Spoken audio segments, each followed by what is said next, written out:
Hello everyone, आज है 21 जुलाई और आज इस वीडियो में हम बात करने जा रहे हैं यस बैंक के बारे में। 14 रुपए का शेयर है और भैया यस बैंक को लेकर फाइनली काफ़ी अच्छी खबरें सुनने में आ रही है।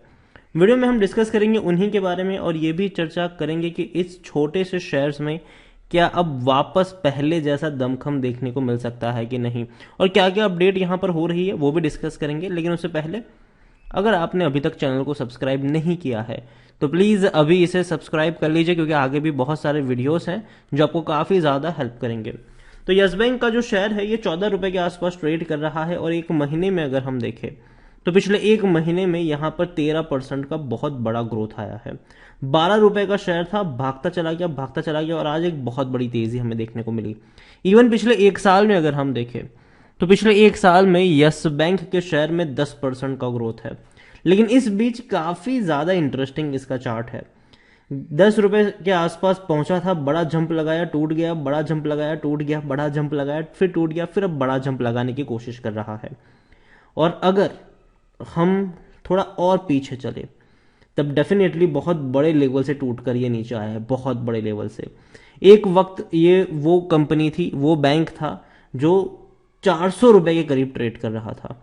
लेकिन उसके बाद एक नई परतें खुलती चली गई। राणा कपूर एंड फैमिली का पूरा भांडा यहाँ पर फूटता चला गया और बैंक की हालत खस्ता हो गई।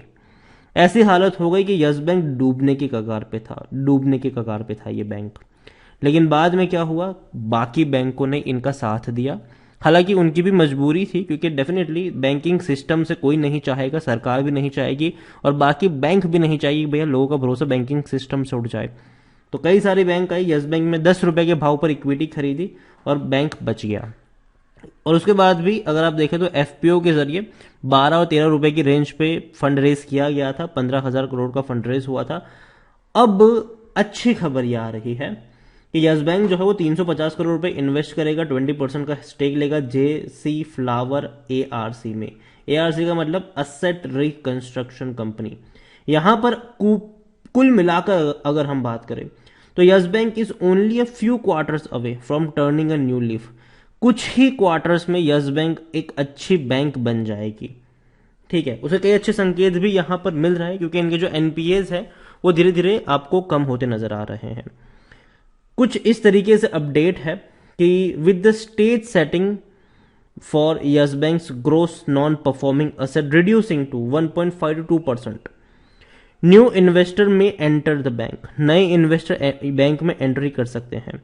और जो इनकी डील भी है यूएस बेस्ड जेसी फ्लावर के साथ, जो इनकी डील भी हो रही है जिसके जरिए वो अपने जो स्ट्रेसफुल असेट्स है जो रिकवर नहीं हो रहे हैं उसको भी भैया वो उनको ट्रांसफर कर सकते हैं। और जैसे ही वो चीजें होगी, दो नए इन्वेस्टर्स बैंक में 10-10% की स्टेक खरीद सकते हैं। और जो दो इन्वेस्टर्स का नाम यहां पर बताया जा रहा है, पहला जो बातचीत चल रही है वो है एडवेंट के साथ चल रही है और कार्ले के साथ यहां पर बातचीत चल रही है। ये एनपीए रिलीफ की अगर हम बात करें तो week ago Yes Bank struck a deal with JC Flowers ARC which could give the much needed facelift for its book. Last Saturday the bank rolled out the Swiss challenge process for selling bad loan. कितने का भैया bad loan है? 48,000 करोड़। वो पूरा का पूरा transfer करेगी जेसी flowers को। ठीक है, और एक्सपेक्टेड ये है कि 48,000 करोड़ के इस एनपीए के बदले बैंक को 11,000 करोड़ के आसपास का अमाउंट मिल जाएगा। ठीक है, and the process could take 50 to 75 days. मतलब 50 से 75 दिन में ये पूरा प्रोसेस निपटा लिया जाएगा। बहुत अच्छी बात है। अब यहां पर यह है कि gross NPA according to Prashant Kumar जो यस बैंक के एमडी और सीईओ है, वो ये कह रहे हैं कि इसके बाद वो श्रिंक हो जाएगा, 13% के आसपास रह जाएगा। इन फाइनेंशियल 2022 में जो था वो अब धीरे धीरे कम होकर 1.5 to 2% के आसपास कम हो जाएगा। तो ये एक अच्छी बात है कि ट्रांसफर होने के बाद ये चीजें हो जाएगी यहाँ पर। और इतना ही नहीं, जेसी फ्लावर में जो यस बैंक है वो 20% का हिस्सा भी ले रहा है 350 करोड़ रुपए की अमाउंट के साथ। तो ये अच्छी बात है, सब कुछ यहाँ पर सही दिख रहा है। अगर सब कुछ सही होता है तो अगेन एक बहुत बेहतर चीज होगी। इसके अलावा एंट्री ऑफ न्यू इन्वेस्टर्स की भी चर्चा यहां पर हो रही है कि मेगा डील यहां पर हो सकती है, फंडरेज यहां पर बड़ा हो सकता है। और जो सोर्स इंडिकेट कर रहे हैं वो यही है कि कार्ले एंड एडवेंट जो है वो 10% की हिस्सेदारी यस बैंक में खरीद सकता है। अब देखते हैं क्या होगा। अभी तो भैया सारी की सारी खबरें हैं, खबरें ही अभी बाजार में गर्म है, और वॉल्यूम भी 4 करोड़ का था यस बैंक का बीएससी में, और एनएससी में 16 साढ़े 16 करोड़ का वॉल्यूम। बहुत बड़ी क्वांटिटी में शेयर ट्रेड हो रहे हैं। लार्ज कैप शेयर है, 34,000 करोड़ से भी ज्यादा का इसका मार्केट कैप है। और बैंक डेफिनेटली काफी अच्छा परफॉर्म किया है पिछले कुछ क्वार्टर्स में। पिछले क्वार्टर में मतलब मार्च में 365 करोड़ का प्रॉफिट था इनका, और 5,000 करोड़ का इनका इंटरेस्ट अर्निंग था। यहां पर अगर हम बात करने जाए यस बैंक को लेकर, तो यस बैंक में सिर्फ 8% लोग ही है according to Moneycontrol user जो बेचने की बात करें, वरना बाकी हर कोई कह रहा है खरीदो, खरीदारी करी है तो बने रहो यहां पर। बैंक के रेवेन्यू जरूर कम हो रहे हैं, लेकिन धीरे धीरे अब ये भी बढ़ेंगे आने वाले दौर में, क्योंकि देखो पहली जो रेवेन्यू जो कम हो रहा था उसका सिंपल रीजन था कि लोगों को उतना ज्यादा भरोसा नहीं आ रहा था। लेकिन अभी एक चीज तय है कि बैंक डूबने वाला तो है नहीं, आगे भी सर्वाइव करेगा, और लोगों का भरोसा अब धीरे धीरे लौट भी रहा है यहाँ पर, और बैंक धीरे धीरे प्रॉफिटेबल हो चुका है यहाँ। तो ये बहुत अच्छी बात है। फाइनेंशियल ईयर 2022 में 1,000 करोड़ से भी ज्यादा का मुनाफा इस बैंक ने कमाया है, और आगे भी कमाता रहेगा। लेकिन खरीदारी का सही मौका नहीं है, ये कहना है टिकर टैप का, क्योंकि इस तेजी के साथ अब बैंक हो चुका है महंगा। पी हो चुका है 32 का, सेक्टर पी हो चुका है 19 का, जो सेक्टर पी है उसके मुकाबले इनका पी 32 का हो चुका है, जो काफी महंगा हो चुका है ये। उसके कंपैरिजन में एचडीएफसी का 19-20 का पी है, आईसीआईसीआई का 21 का पी है, कोटक का 30 का पी है, एक्सिस का 15 का है, इंडसइंड का 14 का है।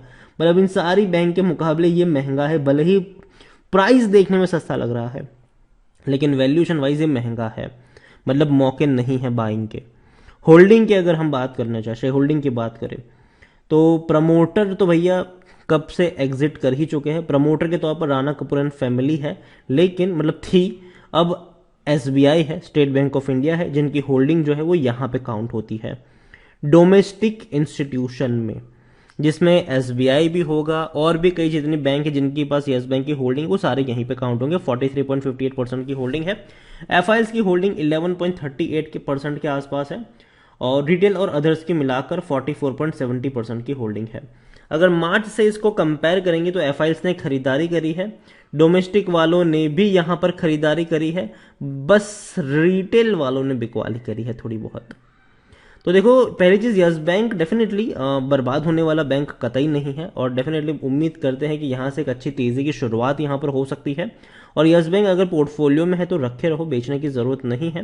और जहां तक बात है यस बैंक में तेजी को लेकर, तो इससे पहले भी शेयर जो 14-15 का जो लेवल है वो डेफिनेटली थोड़ा सा रिस्की लेवल रहा है। हर बार वहां से प्रॉफिट बुकिंग हमें देखने को मिलती है, और जो खरीदारी का लेवल है वो 12 से 13 रुपए का है।